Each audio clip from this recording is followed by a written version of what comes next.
اللہ الرحمن الرحیم الحمد للہ رب العالمین والصلاة والسلام علی اشرف الانبیاء والمرسلین سیدنا و مولانا ابی القاسم محمد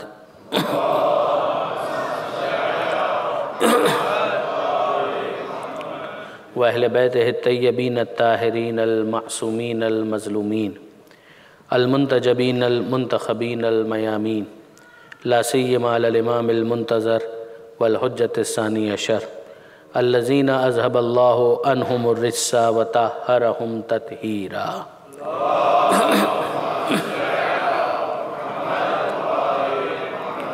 واللعنۃ الدائمۃ الباقیۃ علی اعدائہم اجمعین من یوم ظلمہم الی قیام یوم الدین اللہم انا نرغب الیک فی دولۃ کریمہ تعز بها الاسلام واہلہ وتذل بها النفاق واہلہ وتجعلنا فیها من الدعاة الى طاعتك والقادة الى سبیلك وترزقنا بها کرامة الدنیا والآخرہ رب اشرح لی صدری ویسر لی امری واحلل عقدۃ من لسانی یفقہوا قولی وجلنی خالصا لوجہک الکریم یا اللہ صلوات علی محمد وآل محمد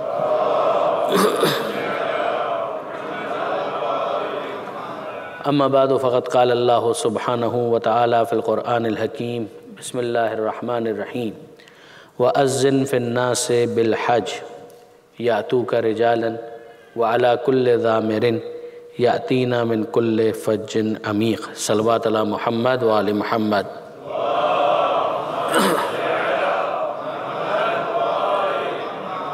برادران عزیز وخاران محترم، آج کی حد تک جس آیت کو سرنامہ کلام میں تلاوت کرنے کا شرف حاصل کیا گیا اس میں ذکر بھی حج کا ہے اور یہ ہے بھی سورہ حج میں۔ آیت کا نشان ہے 27 ورس آف سورہ حج۔ اس آیت کے اندر پروردگار عالم یہ ارشاد فرماتا ہے کہ وَأَذِّن فِي النَّاسِ بِالْحَجِّ کہ لوگوں کو بلائیے حج کے لیے، اعلان کریں، کال دیں۔ یاتوک رجالاً وعلیٰ کل ضامرٍ لوگ آئیں گے، پیدل بھی آئیں گے اور سواریوں کے اوپر بھی آئیں گے۔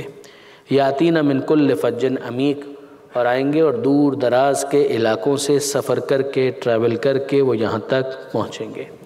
ظاہر ہے کہ اس آیت کا ایک بیک گراؤنڈ ہے، آپ کے ذہن میں ہوگا بہت سے وہ احباب کے جو حج پر جا چکے ہیں وہ اس بات کو بہت اچھی طریقے سے جانتے ہیں کہ پروردگار عالم نے خانہ کعبہ کو ایک مرکزیت، ایک سینٹر بنایا، اس کو مرکز قرار دیا اور عبادت کے عنوان سے، توحید کے عنوان سے خود حرم پروردگار کہنا اس کو کہ وہ حرم خدا ہے، یہی بتاتا ہے کہ اس کی کتنی اہمیت ہے۔ پروردگار عالم نے قرآن مجید کے اندر بہت ڈسکس کیا اس کو، ان اول بیت وضع للناس للذی ببکہ کہ وہ پہلا گھر جو لوگوں کے لیے بنایا گیا وہ وہی ہے کہ جو بکہ میں ہے، مکہ ہی کا ایک اور نام بکہ۔ تو خانہ کعبہ کی حرمت ہم جانتے ہیں کہ بہت زیادہ ہے، قرآن مجید نے اس کو بہت زیادہ ہائی لائٹ کیا ہے، اس کو ڈسکس کیا ہے۔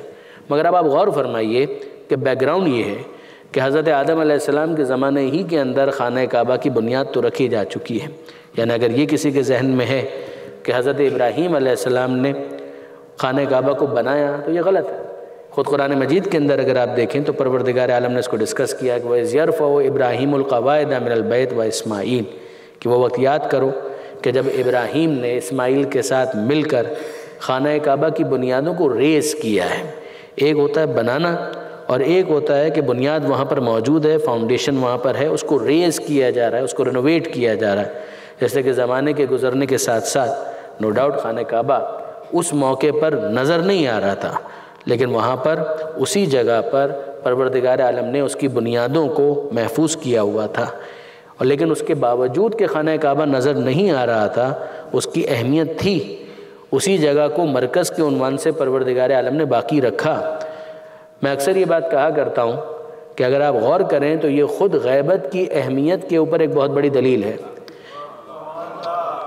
کہ نظر نہ آنا نہ ہونے کی دلیل نہیں ہوتا، اگرچہ وہ اسٹرکچر وہاں پر نظر نہیں آ رہا تھا مگر مرکزیت اسی کو حاصل تھی۔ اگر خانہ کعبہ نگاہوں سے اوجھل ہو جائے تو غیبت کی وجہ سے کعبے کی اہمیت کم نہیں ہوتی، اور اگر غیبت آ جائے تو اسی طریقے سے وارث کعبہ کی بھی اہمیت کم نہیں ہوتی، وہ بھی اپنی جگہ پر اسی طریقے سے باقی رہتا ہے۔ درود بھیجے گا محمد و آل محمد۔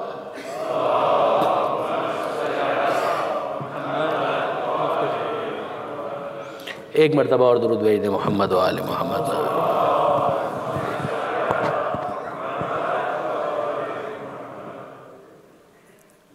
صلوا علی محمد و آل محمد.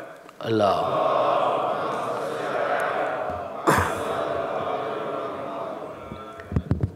ایک مرتبہ اور درود بھیج دیں محمد و آل محمد پر.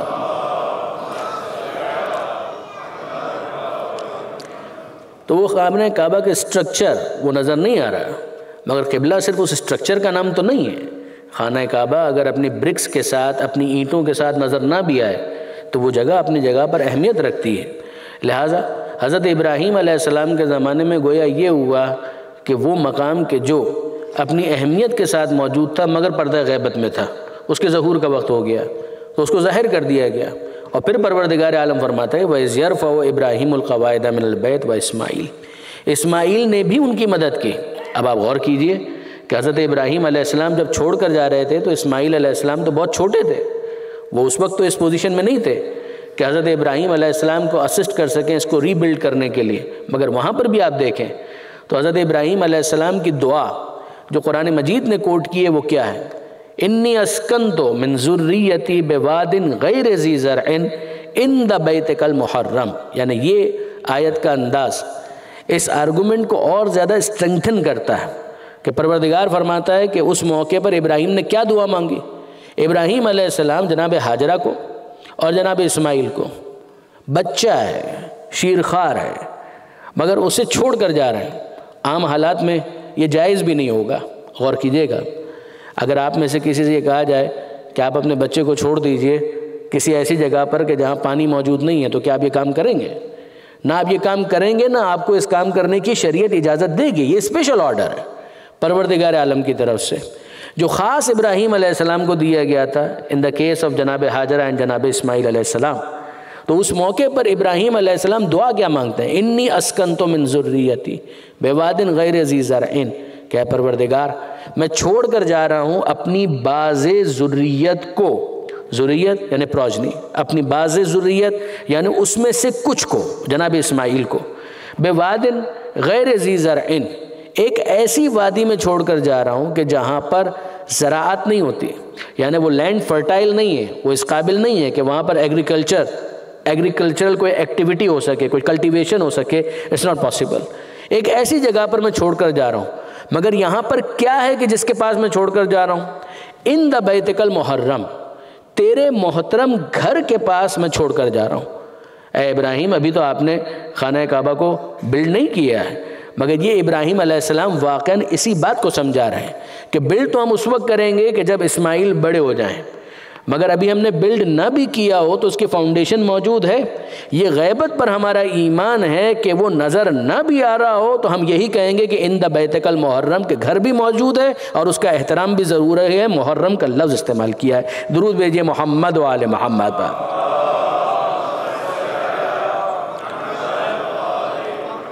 اب اس کے بعد آپ دیکھیے کہ جناب ابراہیم علیہ السلام چھوڑ کر چلے گئے اسماعیل علیہ السلام کو، جناب حاجرہ کو. وہ وقت آیا کہ جب جناب اسماعیل علیہ السلام اس قابل ہو گئے کہ ابراہیم علیہ السلام کو اسسٹ کر سکے، اور پھر جناب ابراہیم علیہ السلام ود دا ہیلپ آف اسماعیل اس کو بلڈ کرتے ہیں. فاؤنڈیشن موجود ہے، اس کو واپس سے اوپر کرتے ہیں. اب یہاں پر بڑا ایک انٹرسٹنگ ڈسکشن آتا ہے کتابوں کے اندر، خاص طور پر جو مکہ کی ہسٹری کے حوالے سے کتابیں لکھی گئی ہیں، پرانی کتابیں، نئی کتابیں، تفسیر کی کتابوں کے اندر بھی آپ کو یہ تمام تر چیزیں مل جائیں گی بعض تفاسیر کے اندر. کہ وہاں پر ہوا یہ کہ ابراہیم علیہ السلام نے جب خانہ کعبہ کو بلند کرنا شروع کیا، یعنی اس کی جو والز ہیں، دیوار ہے، اب وہ اسی طریقے سے ہوگا نا کہ ایک اینٹ اس کے اوپر دوسری اینٹ، اس کے اوپر تیسری اینٹ.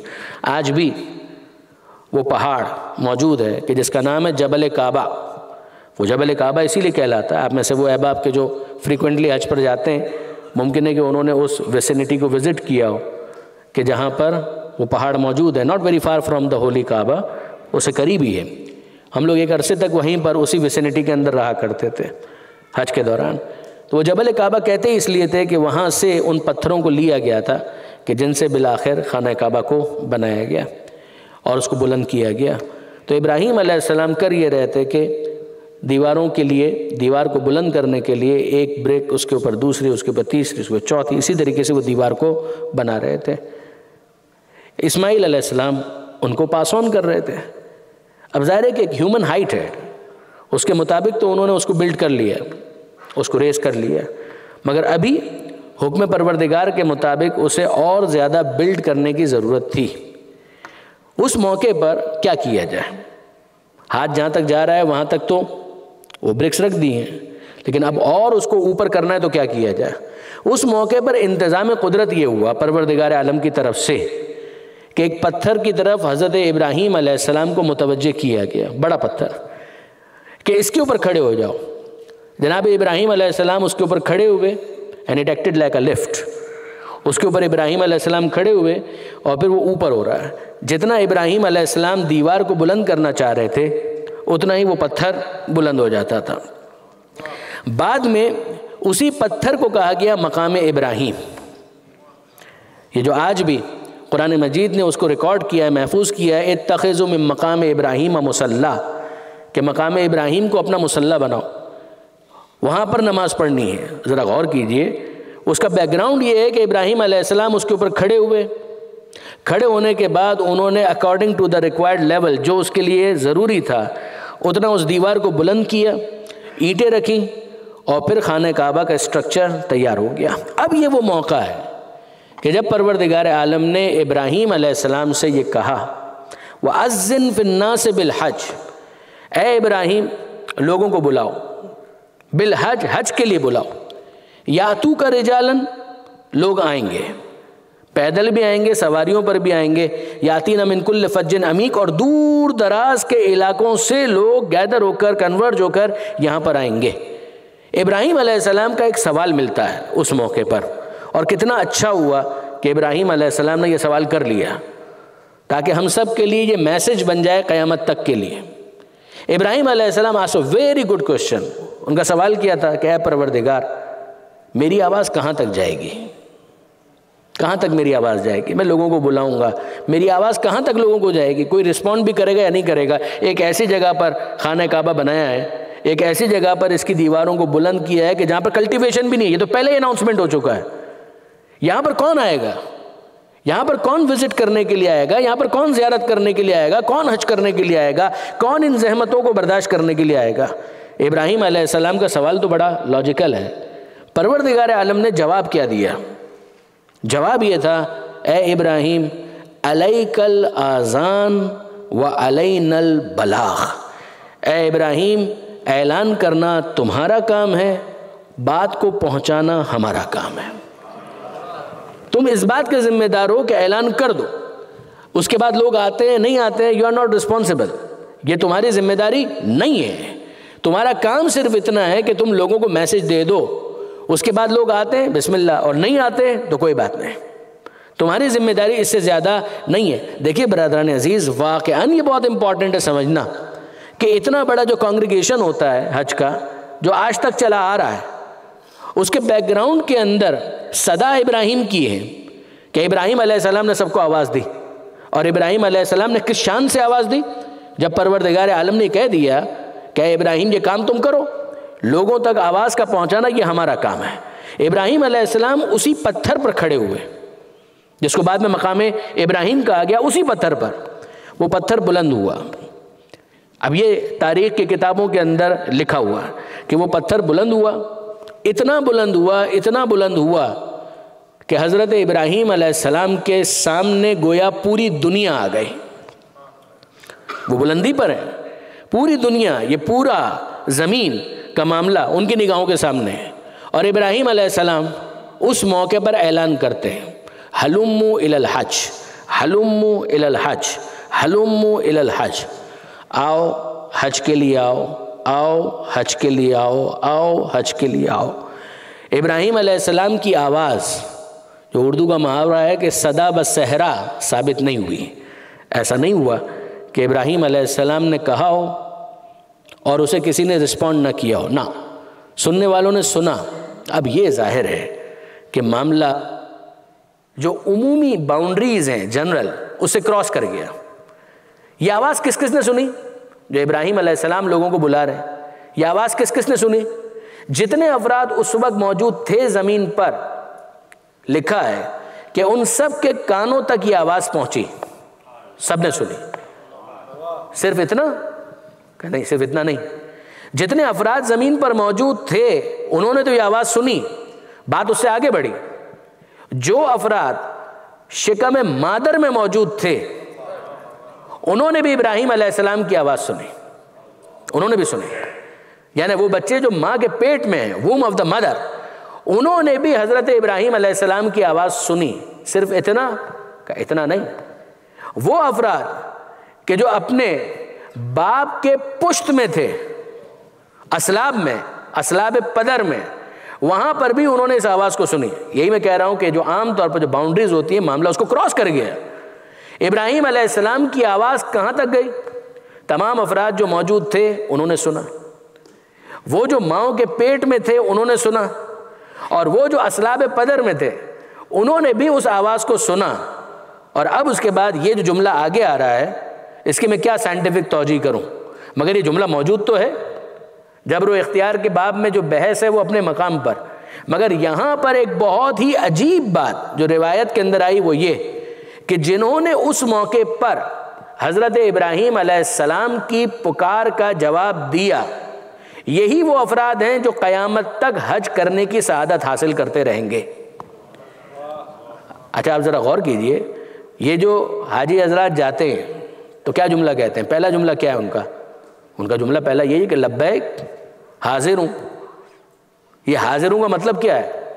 یعنی کسی نے کال کیا ہے تو یہ اپنی حاضری کا اعلان کر رہے ہیں نا، کسی نے بلایا ہے تو یہ کہہ رہے ہیں کہ حاضر ہوں، یعنی یہ حاضر ہونے کا اعلان اس وقت ہے کہ جب کسی کی طرف سے بلاوا ہو، بلاوا ہے اور یہ کہہ رہے ہیں کہ میں حاضر ہوں، یعنی یہ ان کا جواب یہ بالکل ایسے ہے کہ جیسے کلاس ہو، اسٹوڈنٹس موجود ہو اور ان کی اٹینڈنس لی جا رہی ہو اور نام کال کیا جائے مسٹر فلاں اور وہ کہے کہ یس سر آئی ایم پریزنٹ، بالکل اسی طریقے سے اگر کوئی یہ کہتا ہے لبیک، اس کا مطلب یہ ہے کہ میں حاضر ہوں، یعنی جو آپ نے بلایا تھا میں اس کو پازیٹیولی رسپونڈ کر رہا ہوں، میں اس کو اگنور نہیں کر رہا، میں اپنی ذمہ داری کو پورا کرنے کے لیے حاضر ہو چکا ہوں۔ مگر یہ کیا ہوا؟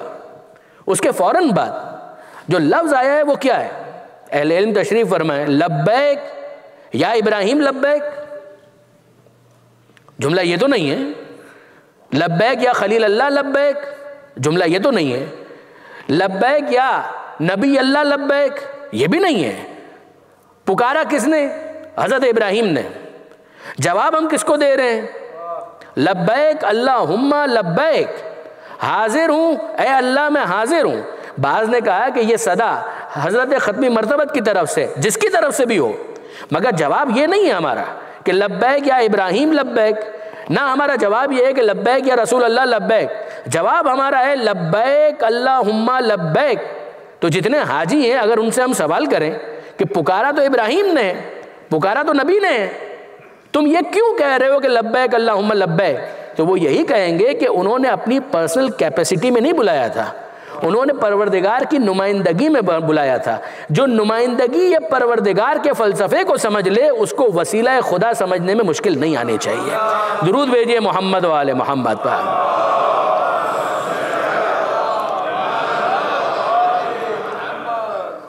وہاں پر جناب ابراہیم علیہ السلام کی طرف سے پکار ہے کہ اذن فی الناس، حکم پروردگار کا، حضرت ابراہیم علیہ السلام کی طرف سے اعلان، اور پھر اس کے بعد جتنے حاجی ہیں وہ سب کے سب جا رہے ہیں لبیک اللہم لبیک۔ اب میں جانتا ہوں ظاہر ہے کہ بہت سارے افراد بہانے بازیاں کرتے ہیں کہ اگر خدا نے ان کو توفیق دی بھی ہے، مالی اعتبار سے ان کے اندر کیپیبلٹی ہے بھی، تو بھی وہ حج کو ڈیلے کرتے ہیں۔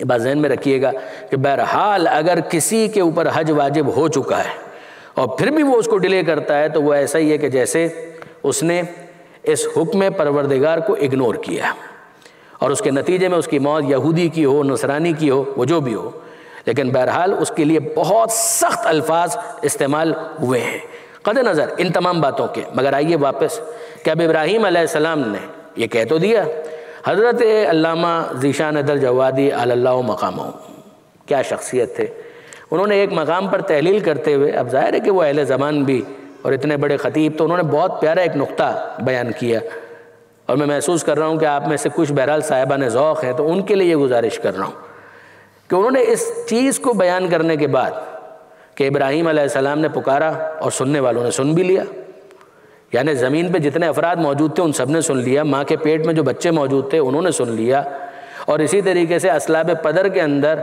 جو ابھی اس دنیا میں آئے ہی نہیں ہے کسی بھی اعتبار سے، انہوں نے بھی سن لیا۔ بہت پیارا ایک تبصرہ انہوں نے وہاں پر کیا، انہوں نے کہا کہ بھائی سننے والے اگر ہوتے ہیں تو ماں کے پیٹ میں بھی سن لیتے ہیں، اسلاب پدر میں بھی سن لیتے ہیں۔ جب نبی پکارتا ہے تو جو سننے والے ہوتے ہیں وہ سننے پر آئیں تو اس قدر تیز کان رکھتے ہیں کہ ماؤں کے پیٹ میں بھی سن لیتے ہیں، اسلاب پدر میں بھی سن لیتے ہیں۔ اور جو نہ سننے والے ہوں تو احد کا میدان ہوتا ہے، نبی پکارتا رہتا ہے، بھاگنے والے بھاگتے رہتے ہیں۔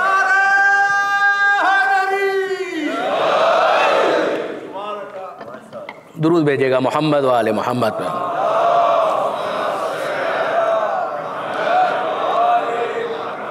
اب یہ عجیب کہانی ہے اور عجیب معاملہ ہے کہ حضرت ابراہیم علیہ السلام جب اس پتھر کے اوپر کھڑے ہوئے بلایا، لوگوں نے سن بھی لیا، ان کو سعادت بھی مل گئی اور اس کو انہوں نے رسپونڈ بھی کر دیا۔ مگر اب آگے دیکھیے برادران عزیز، پروردگار عالم نے اس پتھر کو محفوظ کر دیا، اس پتھر کے لیے عنوان دیا گیا مقام ابراہیم۔ ایک آیت میں بھی آپ کے سامنے پڑھ چکا، مگر آپ دیکھیے فقط یہی ایک آیت نہیں، پروردگار عالم نے 2 مرتبہ قرآن مجید کے اندر مقام ابراہیم کا تذکرہ کیا ہے۔ فیہ آیات بینات مقام ابراہیم ومن دخلہ کان آمنا، کہ یہ جو خانہ کعبہ ہے، یہ جو مکہ ہے، اس کے اندر آیات بینات، آیات یعنی نشانیاں، بینات یعنی روشن نشانیاں، ایکسپلیسٹ، واضح۔ اب ذرا غور کیجئے، خاص طور پر پروردگار عالم نے ہائی لائٹ کیا ہے کس نشانی کو؟ مقام ابراہیم۔ وہ مقام ابراہیم بھی وہیں پر ہے۔ اب میں آپ سے سوال کرتا ہوں کہ اس مقام ابراہیم کے حوالے سے پروردگار کہہ رہا ہے کہ آیات بینات ہے، یہ روشن نشانی ہے، یہ ایکسپلیسٹ ہے، یہ بالکل کرسٹل کلیئر ہے۔ اب جا کر دیکھیے کیا کرسٹل کلیئر ہے، کیا کرسٹل کلیئر ہے۔ اگر کسی کو ہسٹری معلوم نہیں ہے، کسی کو بیک گراؤنڈ معلوم نہیں ہے، تو اس پتھر کو دیکھ کر وہ کیا انٹرپریٹ کرے گا؟ پتھر ہی تو ہے، آپ غور کیجئے، پتھر ہی تو ہے۔ اس پتھر کے اوپر میکسیمم کیا ہے؟ قدموں کے نشان ہے۔ کیا اس وقت ابراہیم علیہ السلام وہاں پر موجود ہیں؟ یعنی میں آپ سے سوال کرتا ہوں، جو جا کر آئے ہیں وہ مجھے بتائیں کہ کیا ابراہیم علیہ السلام وہاں پر موجود ہیں؟ جواب ملے گا کہ جی نہیں، ابراہیم علیہ السلام وہاں پر موجود نہیں ہے۔ اچھا، کیا ابراہیم علیہ السلام کی قبر وہاں پر ہے؟ حضرت ابراہیم علیہ السلام کا جسد انتقال کے بعد ان کو اس جگہ پر دفن کیا گیا؟ جواب جی نہیں، وہ بھی نہیں ہے۔ تو وہاں پر ہے کیا کہ جس کو اتنا امپورٹنٹ قرار دیا گیا؟ یعنی پھر میں آپ سے گزارش کر رہا ہوں کہ ان دونوں آیتوں کو ذہن میں رکھیے گا۔ پروردگار فرما رہا ہے فی آیات بینات مقام ابراہیم، بھائی بہت ساری نشانیاں ہیں، آیات ہیں، بینات ہیں، واضح نشانیاں ہیں، ایکسپلیسٹ ہیں، کرسٹل کلیئر ہیں، اور ان میں سے ایک کو ہم ہائی لائٹ کرتے ہیں، اور وہ کیا ہے؟ مقام ابراہیم۔ وہ مقام ابراہیم ہے۔ اس مقام ابراہیم کو کہا گیا آیات بینات کا مصداق، یعنی جس کا اپلیکیشن ہوتا ہے کہ یہ ہے آیات بینات کا مصداق 1۔ اور دوسری چیز کہا گیا اتخذوا من مقام ابراہیم مصلی، کہ دیکھو مقام ابراہیم کے پاس جا کر نماز پڑھنی ہے۔ آپ جانتے ہیں وہ افراد جو گئے کہ جو طواف کی نماز ہے، واجب طواف کی نماز، اسے مقام ابراہیم کے پیچھے پڑھنے کا حکم آیا ہے۔ لیکن میں پھر یہی سوال کر رہا ہوں، یہ دونوں حکم آ تو گئے، کیا ابراہیم علیہ السلام وہاں پر موجود ہیں؟ نہیں، نماز تو خدا کی پڑھنی ہے۔ یہ مقام ابراہیم کیوں اتنا امپورٹنٹ بنا ہوا ہے؟ خانہ کعبہ کے پاس مقام ابراہیم، پہلے کعبے کو امپورٹنس دو، پھر اس کے بعد مقام ابراہیم کو امپورٹنس دو، مقام ابراہیم کو بھی سامنے رکھو، اور پھر اس کے بعد نماز پڑھو۔ کیوں؟ اب وہاں پر نہ ابراہیم موجود ہے 1، وہاں پر ابراہیم علیہ السلام کی گریو، ان کی قبر، وہ بھی موجود نہیں ہے۔ کیا موجود ہے؟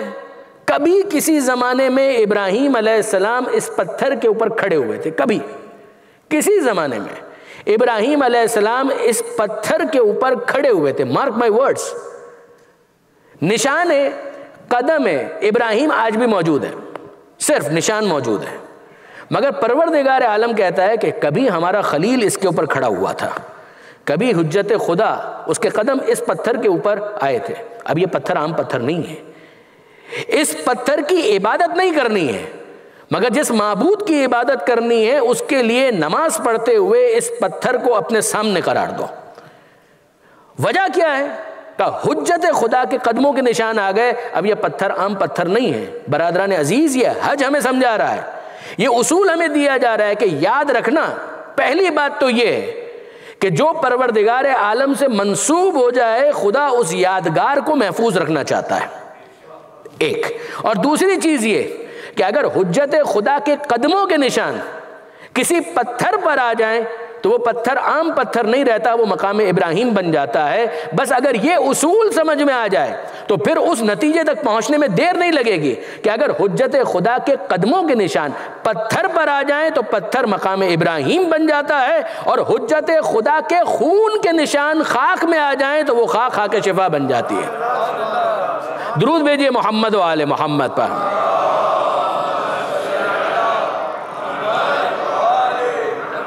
اگر آپ غور کریں تو برادران عزیز یادگار ہی تو ہے اور کیا ہے. پروردگار عالم نہیں چاہتا کہ جو اس کے پیارے ہیں، جن کو پروردگار نے رول ماڈل قرار دیا ہے، جس کو پروردگار عالم نے مرکز قرار دیا ہے، ان کی یادیں ذہن سے محو ہو جائے. پروردگار عالم یہ نہیں چاہتا.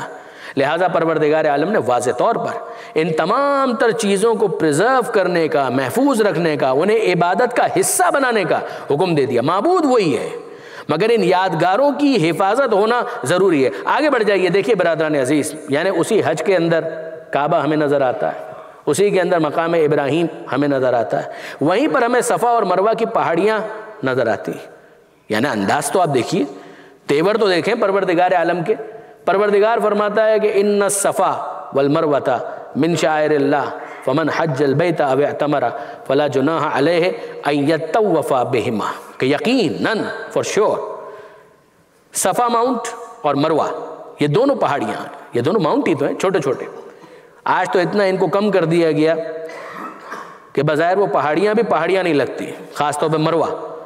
ان الصفا والمروۃ من شعائر اللہ، پروردگار فرماتا ہے کہ یقیناً صفا اور مروہ یہ اللہ کے شعائر میں سے ہیں.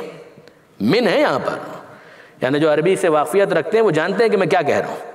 یعنی من کے آنے کی وجہ سے ترجمہ یہ ہوگا کہ یہ اللہ کے شاعر میں سے ہیں.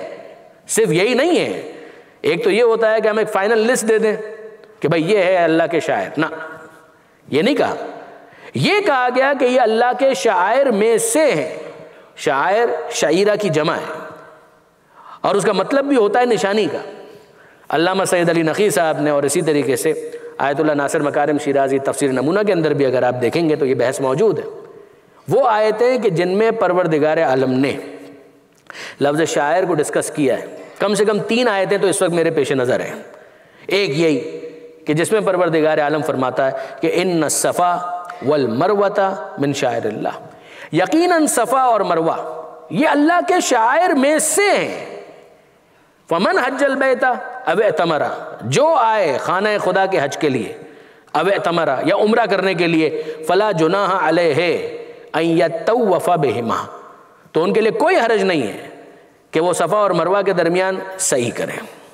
کوئی حرج نہیں ہے. یہ جملہ کیا بتاتا ہے؟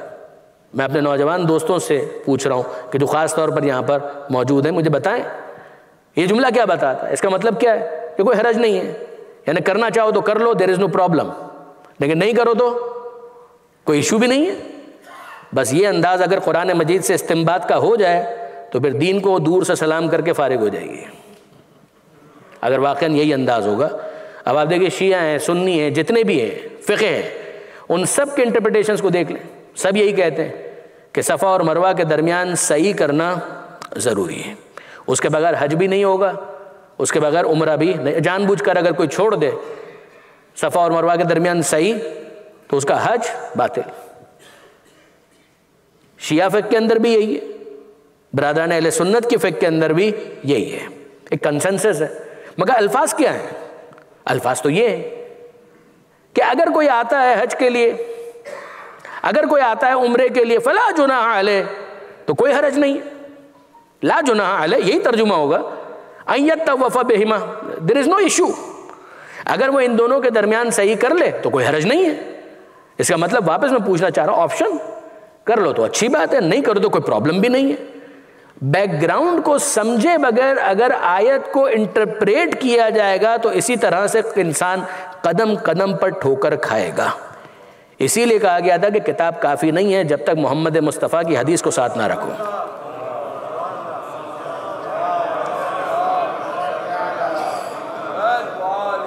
بیک گراؤنڈ کیا ہے؟ عجیب بیک گراؤنڈ ہے۔ دیکھیے برادران عزیز، مشرکین مکہ انہوں نے تو خانہ کعبہ کے اندر بھی بت لا کر رکھ دیا۔ 360 بت موجود تھے نا، آئیڈلز 360۔ انہوں نے ایک بت لا کر صفا پہاڑی کے اوپر بھی رکھ دیا، نام بھی آیا ہے نائلہ، بت کا نام تو رکھتے تھے وہ لات، منات، عزا، اور عام طور پر فیمنن نام ہوتے تھے کہ یہ سارے کے سارے فرشتوں کے نام پر، کہ یہ فرشتے اینجلز جتنے بھی ہیں وہ اللہ کی بیٹیاں ہیں، تو لات ہے، منات ہے، عزا ہے، یہ سارے فیمنن نام ہیں، وہ اللہ کی بیٹیاں ہیں۔ اللہ کی بیٹیوں کے نام پر اس طرح کے نام تراشے گئے اور پھر اس کے بعد بتوں کو بنایا گیا، ان کو منسوب کر دیا گیا اور پھر لا کر رکھ دیا گیا۔ بت لا کر رکھ دیا انہوں نے صفا پہاڑی کے اوپر، نائلہ بت لا کر رکھ دیا۔ اب برادران عزیز ہوتا کیا ہے؟ ہوتا یہ ہے کہ جو افراد نئے نئے ایمان لے آئے، اب ان کے دل میں ایک کنفیوژن آ رہا ہے، ان کے ذہن میں ایک کوشچن آ رہا ہے، وہ کہہ رہے ہیں کہ یہ تو یہاں پر ہم صحیح کرتے ہیں، تو یہاں پر تو بت موجود ہے، تو جب بت موجود ہے تو ہم صحیح کیسے کریں؟ تو ہمیں صحیح کو چھوڑ دینا چاہیے۔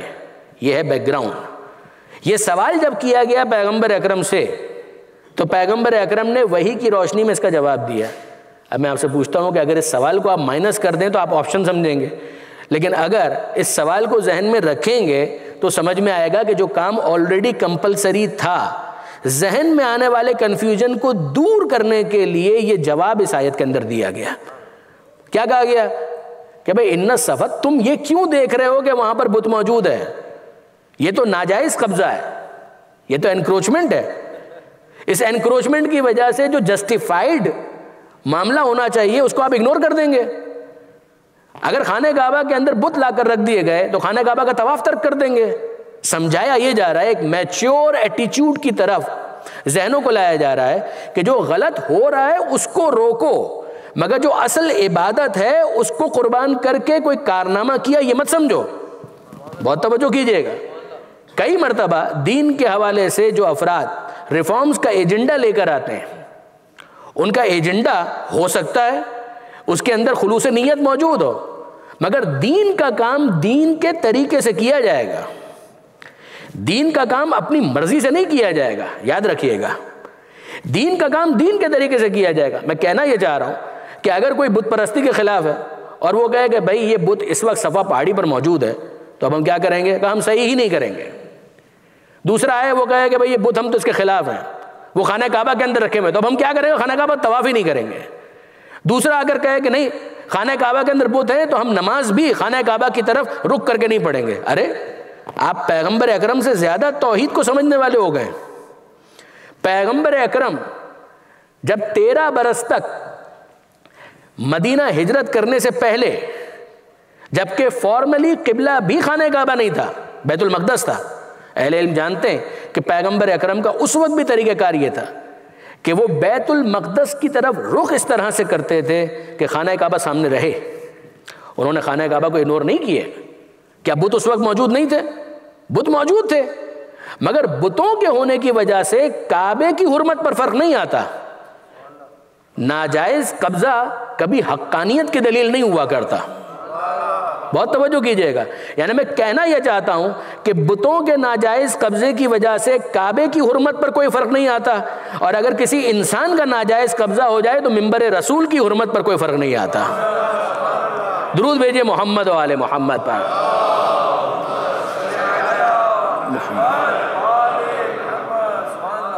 آپ نے غور فرمایا برادران عزیز، اس موقع پر پروردگار عالم نے اس کنفیوژن کو دور کیا کہ دیکھو اگر یہ تمہارے ذہن کے اندر کوئی چیز ٹونٹ کر رہی ہے تو لیٹ اس آنسر کہ یہ اللہ کے شاعر میں سے فمن حج البیت او اعتمر، تم میں سے کوئی بھی اگر حج کے لیے آتا ہے، او اعتمر، اور اگر کوئی عمرے کے لیے آتا ہے، فلا جناح علیہ، تو اس بات کو دل میں مت لاؤ کہ ہم اس کا صحیح کیسے کریں گے، اس پر کوئی حرج نہیں۔ یعنی اس کے اوپر کوئی الزام نہیں، اس پر کوئی ایلیگیشن نہیں. ان یطوف بہما، اگر وہ اس کے درمیان صحیح کر رہا ہے تو اس کے اوپر کسی قسم کا کوئی الزام نہیں ہے، لہٰذا تم یہ کام کرو. اب میں آپ سے پوچھتا ہوں، مجھے آخری بات بتائیے اور ہم منزل مصائب سے تھوڑا قریب ہو جائیں. مجھے ایک بات بتائیے، صفا اور مروہ کے درمیان کیا ہوا تھا؟ ایک کنیز خدا جناب ہاجرہ، انہوں نے ایک نبی خدا کو بچانے کے لیے صفا اور مروہ کے درمیان صحیح کی تھی. جناب ہاجرہ کیا کہنا ماں ہے، اور جناب اسماعیل وہ فرزند ہیں، بچے ہیں. اور انہوں نے کیا کیا؟ حضرت اسماعیل علیہ السلام، ظاہر ہے کہ جب تک ماں کے پاس وہ فطری ذخیرہ غذا موجود تھا وہ اپنے بچے کو فیڈ کرتی رہی، مگر ایک وقت آیا کہ دودھ خشک ہو گیا اور پھر جناب ہاجرہ پریشان ہے. یہی تو امتحان تھا کہ جناب ہاجرہ پریشان ہے، ادھر جا رہی ہیں ادھر جا رہی ہیں، کوشش کر رہی ہیں پانی کو حاصل کرنے کے لیے.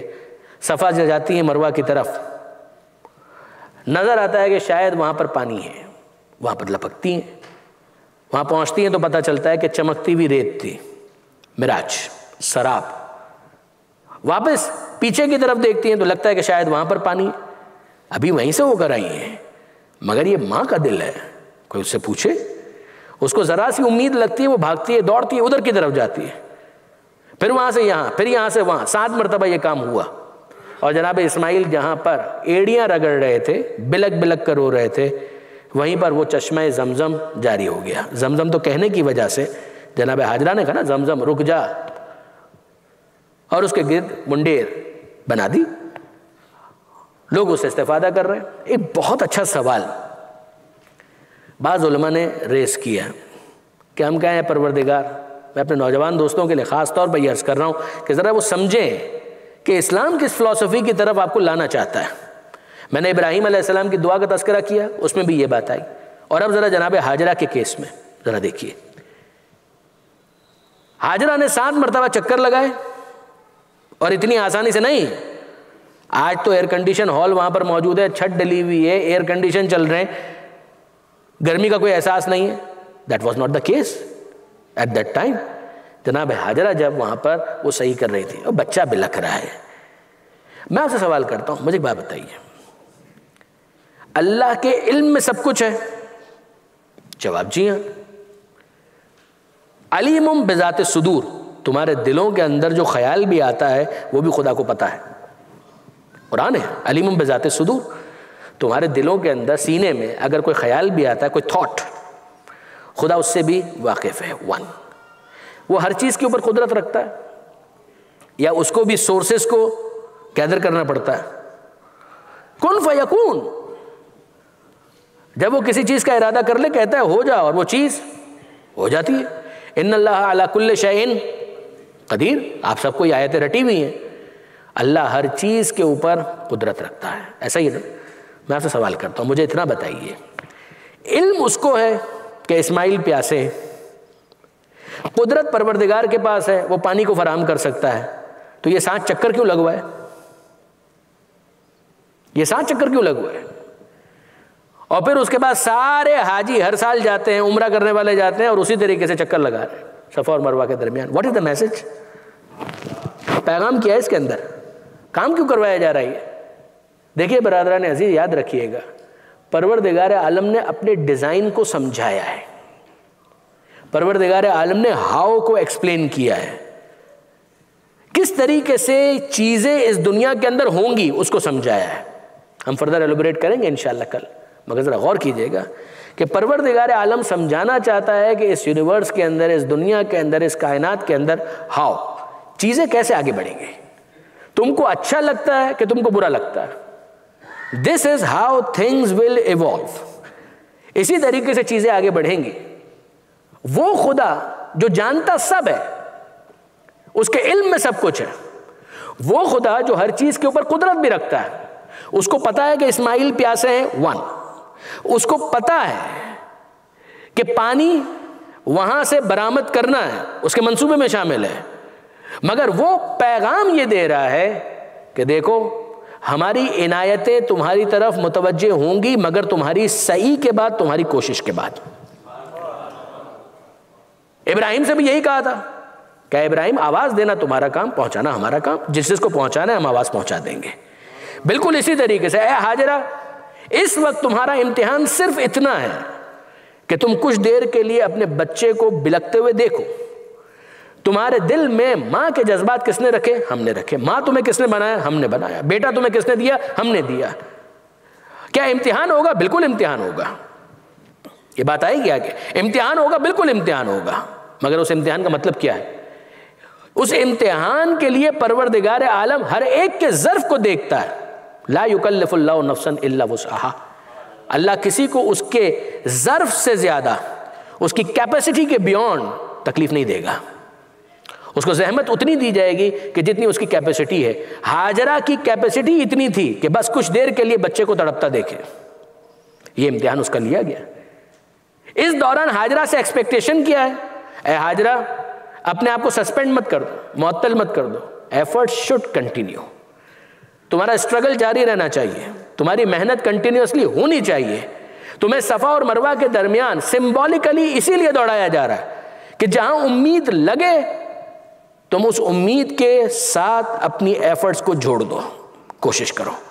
ہوگا کیا کہ جہاں تمہارے رب کا فیصلہ ہے کہ تمہارا امتحان مکمل ہو جائے، وہیں ایڑیاں رگڑتے ہوئے اسماعیل کے پاس سے زمزم کا چشمہ جاری ہو جائے گا. You will get the fruit, you will get the result, but after your efforts, after your کوشش. اس کے بغیر نہیں ہوگا. پروردگار عالم نے اس دنیا کا نظام اسی طریقے سے بنایا ہے. یہ ہاؤ ہے، یہ ڈیزائن ہے. اگر یہ سمجھ میں آ جائے تو پھر انسان سمجھ جاتا ہے کہ آسمان سے چھپر نہیں پھٹے گا. اب پھر یہ اردو کا محاورہ ہے، مجھے نہیں معلوم آپ میں سے کتنے اس بات کو سمجھے. وہ چھپر پھٹے گا تو نقصان زیادہ ہو جائے گا. مینٹیننس ڈپارٹمنٹ جو ہے وہ اور زیادہ فنڈز کی اپیل کرے گا. چھپر پھٹے کیا مطلب؟ You have to put your efforts. ہاں غیب سے امداد ہوتی ہے، مگر وہ بھی اس کا ایک فلسفہ ہے، اس کی ایک فلسفی ہے کہ جس کے ذریعے سے سمجھانا یہ مقصود ہوتا ہے کہ دیکھو خدا تمہاری طرف متوجہ ہے. پروردگار نے تمہیں زیرو پر نہیں رکھا ہے. دیکھیے برادران عزیز، ابراہیم علیہ السلام کا امتحان لیا گیا. ابراہیم علیہ السلام had to leave his hometown. یہاں تک آنا پڑا، مکہ تک. منصوبہ پروردگار کہ وہ وہاں سے یہاں پر آئیں گے تو یہ مرکز بنے گا. آسان نہیں ہے. پیغمبر اکرم ہمارے نبی ختمی مرتبت احمد مجتبیٰ محمد مصطفیٰ صلی اللہ علیہ وآلہ وسلم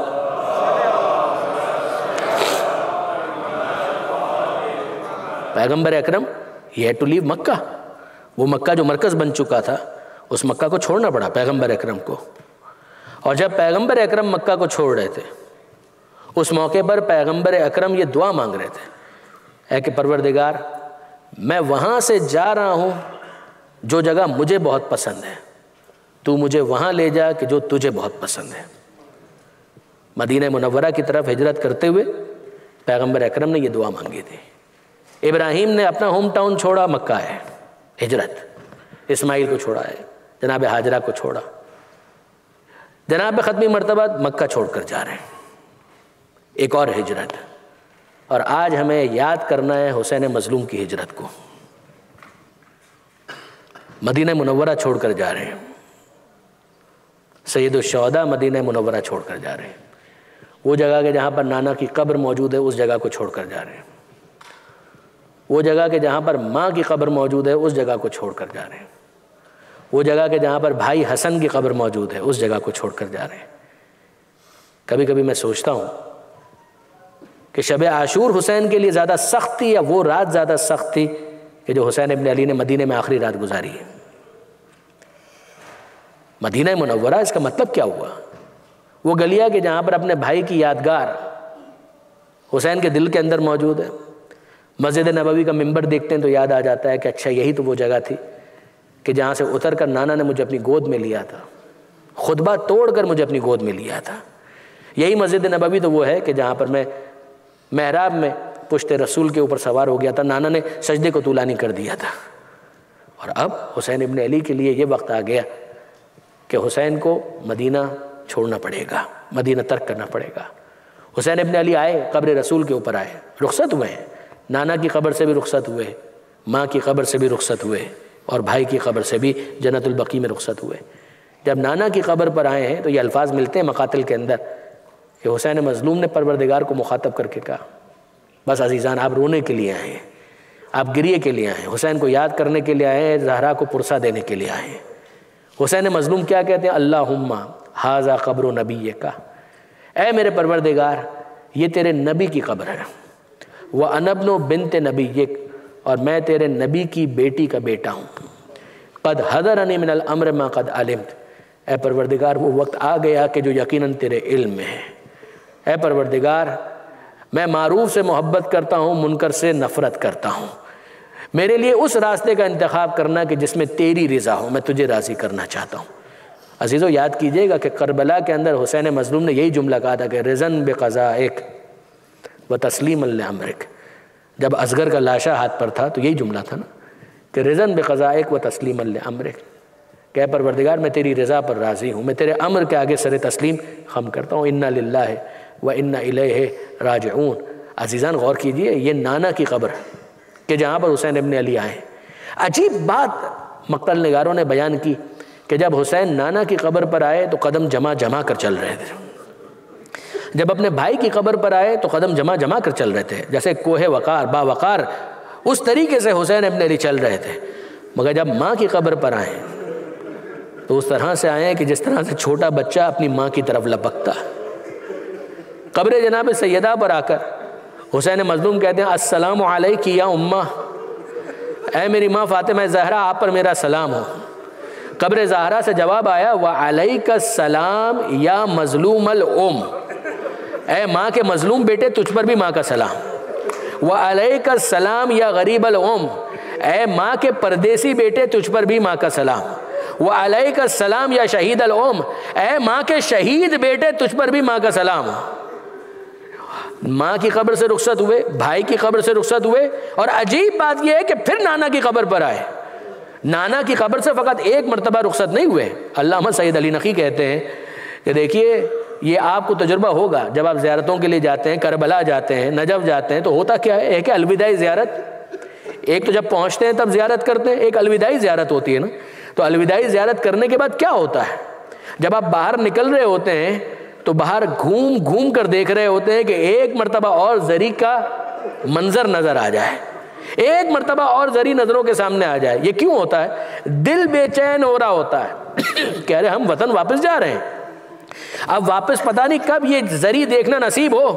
عزیزوں آپ وطن واپس جا رہے ہوتے ہیں، حسین وطن سے جا رہے ہیں، حسین ابن علی وطن سے جا رہے ہیں، لہذا نانا کی قبر سے رخصت تو ہوئے مگر پھر واپس آئے، ایک مرتبہ پھر نانا کی قبر پر پہنچے، ایک مرتبہ پھر سلام کیا، 2 سے 3 مرتبہ یہ کام کیا ہے حسین ابن علی نے۔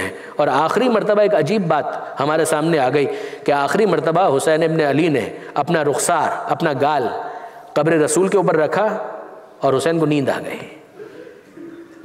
کتنی بے جوڑ بات ہے، کتنی بے جوڑ بات ہے کہ کہاں اضطراب کا یہ عالم تھا، کہاں اتنا انریسٹ فیل کر رہے تھے کہ میں نانا کی قبر سے رخصت ہو رہا ہوں، اور کہاں رخسار رکھا اور رخسار رکھتے ہی حسین کو نیند آ گئی۔ علامہ فرماتے ہیں سید علی نقی صاحب کہ دیکھیے نفسیات کے بدلنے سے اثر بدلتا ہے، بہت توجہ کیجیے گا، نفسیات کے بدلنے سے اثر بدلتا ہے۔ جب حسین نے اپنا رخسار قبر رسول پر رکھا تو حسین کو نانا کا سینہ یاد آ گیا کہ جس پر سر رکھ کر حسین سو جایا کرتے تھے۔ بس جیسے ہی نانا کا سینہ یاد آیا تو حسین کی آنکھ لگ گئی، اچانک انتہائی اطمینان کی کیفیت آنکھ لگ گئی۔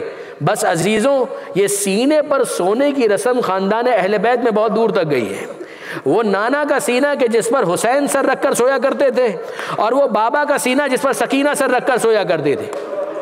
سکینہ نے بھی یہی تو کہا تھا کہ بابا جب تک آپ کا سینہ نہیں ملے گا مجھے نیند نہیں آئے گی، نیند آئے گی جب آپ کی بو پاؤں گی بابا، میں رات کو مقتل میں چلی آؤں گی بابا۔ اور سکینہ یہی کہتے ہوئے بابا کے سینے کی تلاش میں چلی ہے، اور وہیں پر جناب زینب نے جب بیدار کیا اور یہ کہنے لگی، علامہ رشید ترابی کے الفاظ ہیں کہ اے سکینہ اس طرح سے کوئی جنگل میں نہیں سویا کرتا، تو سکینہ معصومیت کے ساتھ کہتی ہے مگر پھوپھی اماں میرے بابا بھی تو یہیں پر سو رہے ہیں، میں اپنے بابا کو تنہا چھوڑ کر کیسے۔